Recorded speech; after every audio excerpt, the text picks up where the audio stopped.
Alright, the Pacers were in a great position to go up 3-1 because for the most part, they were playing their game, so they were in control for the majority of it, and once again, their depth was showing.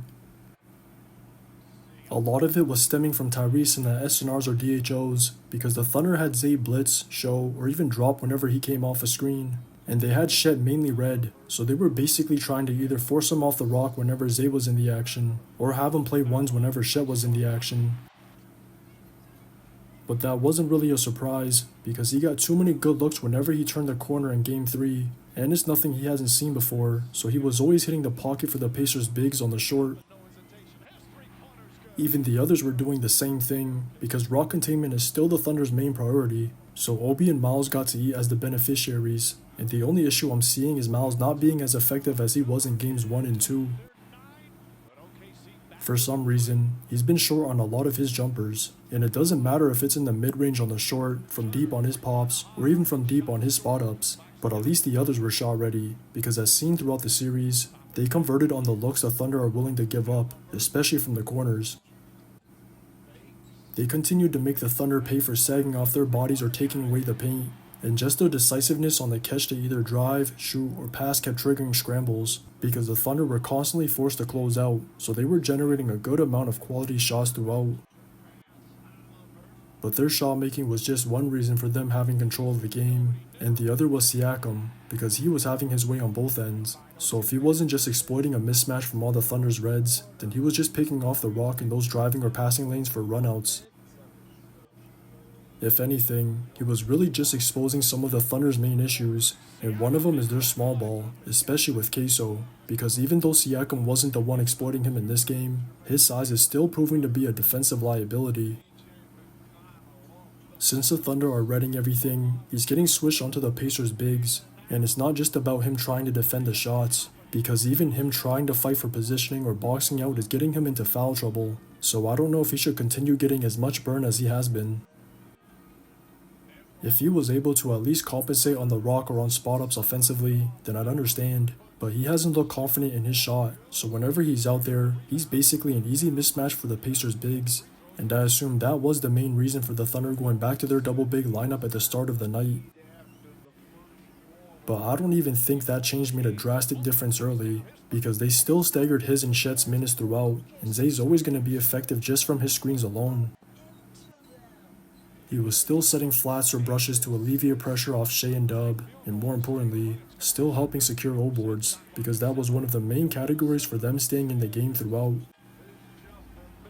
As I've been saying since the Nuggets series, their half-court offense has looked too stagnant without the others making shots, so they need to continue manufacturing points in as many ways as they can. But the O-boards were just one of the ways they did that, and another were the whistles, especially in the first half, because they were trying to match the Pacers' aggression by getting downhill non-stop to live at the line. A lot of them were stemming from Dub and Shai early, and they were already showing that same aggression in Game 3, so it wasn't a surprise, but neither were the turnovers, because once again, that was another byproduct of that same aggression working against them. They were committing some of the same unforced turnovers from the Pacers speeding them up, so it was basically neutralizing the turnovers they were forcing on the other end. And what really saved their night was just the way they were able to rest Shai throughout, because it allowed him to pick his moments. It started with Daigneault pulling him out early in the first, because he got a breather he usually wouldn't get in that quarter, and whenever he was out there with Dub, they had Dub primarily bring the rock up, so that allowed him to conserve even more energy by not having him constantly having to do it against Nembhard's press.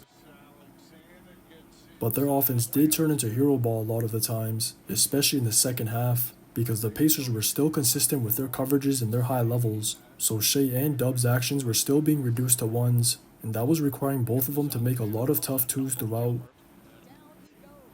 Fortunately, Shai was able to do that whenever he got to his spots, and even though he was scoring on Nembhard throughout, he obviously feels more comfortable attacking Naismith, so him and Dub just started running their own two-man game down the wire non-stop, because it allowed him to catch it up top once he forced the switch.